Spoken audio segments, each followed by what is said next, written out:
it's me, Kira, and I have a very ambitious TBR for October. There are so many books that I want to get to.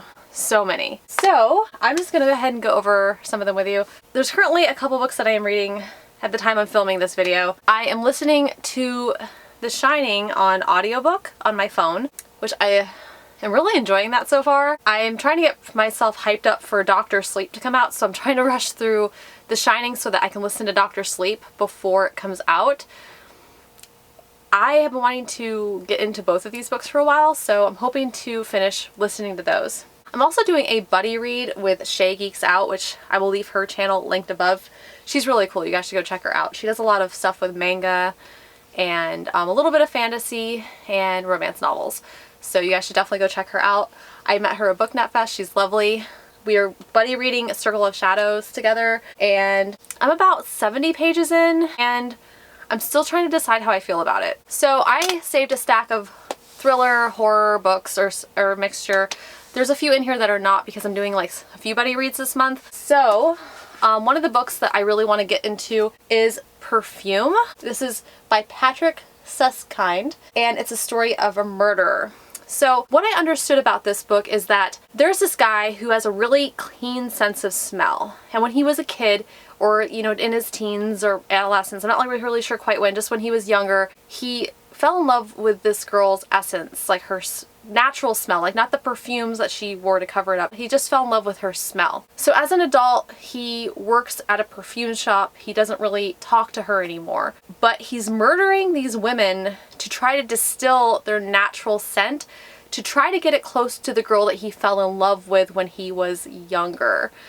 I've heard a lot of great things about this. I know that this is a very popular book, so I'm kind of really interested in getting into this. One of my friends actually recommended this to me, Dawn, and I really hope I can get to this month. And I have to change my battery now. On brand.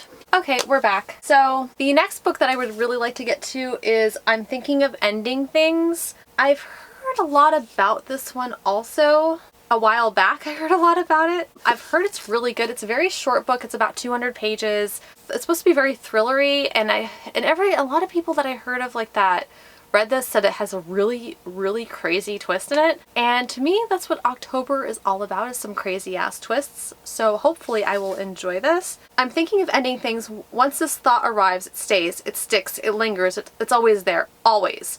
Jake once said, sometimes a thought is closer to truth, to reality, than an action.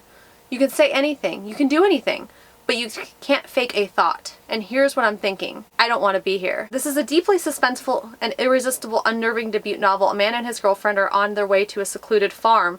When the two take an unexpected detour, she is left wondering if there is any escape at all. What follows is twisted unraveling that will haunt you long after the last page is turned. It sounds amazing. So I really hope to get to that one too. Another very popular book that I'm hoping to get to is The 7 Deaths of Evelyn Hardcastle. This is a pretty big book, but the writing's not very small. So I think I'm going to have an easy time with this. I know that this has been floating around. This is the UK cover. This was before it came out. This is how long I've had that book, and this is how long I've been saving the book. So hopefully I'll definitely be able to get to this month. In America, this is called The 7.5 Deaths of Evelyn Hardcastle. So yeah, this is supposed to be extremely suspenseful, and everybody that I've heard that has read this has absolutely loved it. And I love this cover. I think it's gorgeous. So I'm hoping to get to that one as well. I'm also going to be doing another buddy read of 10,000 Doors of January. This is one of the ones I painted the edges on, and it came out beautiful. Like, this just makes the pink in this pop. Sorry, can't get over it. But it actually came out pretty good. So this is another book that has been floating around. I got it at Book of the Month last month, and I'm really excited to read this one. I don't want to do 100% thrillers because I'm kind of a mood reader. So I'm kind of trying to mix things up a little bit by including some buddy reads this month. And I'm actually going to be buddy reading this with two very lovely ladies. So I'm going to be buddy reading this with Alyssa from Pages and Ink. I will leave her channel linked above. And I'm also going to be buddy reading this with Gabriella. Her channel is called Books and Other Nerd Things, which I will also be leaving at the top here. This is supposed to be kind of like a magical realism portal fantasy, I believe. And I'm super here for it. It sounds amazing. I know it's been getting a lot of hype all over the booktubes. So another buddy read is going to be Dark Dawn. I'm finally going to be getting to this. I have been so hyped up for this, but I'm also very scared to read this because this is the third book, and I hope my heart can tolerate what's going to happen in this book. I'm a little worried. I'm not going to lie. I'm both very anxious to read this and very like hesitant to read this because of things that are circulating that could possibly happen to our heroine. Oh, I hope it's good. I hope it's good. I also ended up getting the new Ruth Ware book, The Turn of the Key. I'm not really too sure what this is about. I like to go into a lot of my thrillers blind. So I actually saw the reading vlog from Megan with Meg with Books, which I also will leave her channel linked above, because I don't know, like I haven't tried a Ruth Ware book before, but I'm really, really excited to be diving into this. So that's another one. Also, I did spray paint the edges. This one did not turn out well. This was supposed to be silver and it turned out gray because the silver kind of all flecked off. It still goes really good with the book though. So this is actually about a serial killer who is called the Chestnut Man, and this was another book of the month book that I got last month. Obviously you guys can tell I've been stocking up on my thrillers because I really want to get to a bunch of these this month. And this is basically about a psychopath that is terrorizing Copenhagen. So being the fact that I love serial killers and I'm fascinated by them, I think I'm really gonna love this because this has been getting really, really good reviews. So there's a couple books that I've had on hand since last year. I didn't want to do all big long books for my month of October. I wanted like a few books that I could just fly through. So that's pretty much what I'm doing. This is Small Spaces. This is a middle grade book. This is the first in a series. This is by Catherine Arden. Catherine Arden is the same one that wrote The Bear and the Nightingale. This is her middle grade series, but it's supposed to be like a thrillery, ghosty kind of book series. So I really like the little guy here, like that's kind of just hanging out. It's a little creepy. Yeah, so I'm really looking forward to this one as well. This book, this is Not a Test by Courtney Summers. This is the same person that wrote Sadie. What I know about this book is that there's a group of people, they're stuck in a warehouse and there's banging on the outside of the door. I guess like this is during the zombie apocalypse. And people, and this is like the safe haven for them. They're safe as long as they stay inside here, but you know, food's running out, the supplies are running low, and they kind of create like this us versus them kind of groups, even like within their system.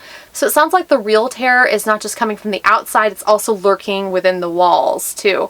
So it's kind of a combination of both of those things. This is considered a YA book, but I've been saving this since last year, and Girl Reading mentioned this book on her channel a while back. It just seems amazing. So I'm really excited to get to this because I like those things like that are kind of like do like psychological things to you a little bit. So the next book that I have is Lock Every Door by Riley Sanger. This is another one that I painted and I love it so much. But this I've heard is it's kind of like a gothic thriller, I believe. And I believe this all takes place like in one room or like one building or something like that, and there's like a lot going on. I tried to read a Riley Sanger book in the past. I'll leave the name of that book down there. I couldn't get into it. I don't DNF very often, but I didn't really like it because it felt like a B-movie, and I'm not really into B-movie thrillers or even watching B-movie horror flicks. I've heard a lot of good things about this one though, and I'm willing to give Riley Sanger a second chance. I'm really hoping I end up loving this one more than anything because I do like gothic feeling books. So I'm really hoping I end up loving this one. The next book that I hope to read is The Silent Patient by Alex McLeods. So this is about a woman who has the perfect life. Everything about her life is absolutely perfect. It's going really well for her. She's in a really good spot in her life. And one day she comes home and she murders her husband and she says nothing to anyone. And she ends up in a psych ward. And so the psychologist is trying to figure out what happened, and he's trying to piece things together because she won't say a word to anyone. This is another one that I've heard really, really, really good things about. So I'm very excited because I've been holding on to this from Book of the Month for several months now, thinking that I'm just going to go ahead and read a ton of thrillers in October. Okay, so this is the last one. And if I get to all these, I would like to get Sorcery of Thorns too. If I get to all of these, including this book, and maybe even Sanctuary, which I hauled a while back. But this is called My Lovely Wife by Samantha Downing. And I believe this is about a husband and wife team that they go and they murder people. It's pretty much all I know. But it sounds like it's right up my alley because, you know, the whole murder killer thing and it being from the perspective of the murderers. I always like those books, like the books like that have the internal workings of whoever like is creating the heinous crimes. So that's what I'm hoping to read. I've got about 15 or 16 books that I'm hoping to read this month. Good thing that I'm going to be having some time coming up where I can just like binge read a bunch of books. As long as I don't get distracted by social media, because, you know, that's a thing. So anyway, thank you guys so much for watching. I have a satisfaction survey located down in the description below. I'd really appreciate if you guys took that. It helps give you guys more control over what I post on my channel. And all of these things are going to be taking effect in about January 1st of 2020 is like when I'm going to be starting to clump all of these surveys together to figure out what I'm going to be doing with my channel next. So just because I don't do these things like right away does not mean that I have not heard you. It just means like that I'm trying to go ahead and post the videos like that I've already got filmed, and I'm just trying to do that. So I hope you guys like this video. If you guys like this video, hit the little like, hit subscribe, and hit the little bell icon if you guys want to receive emails every time I post. And as always, thank you guys so much for watching, and I'll see you all again very soon.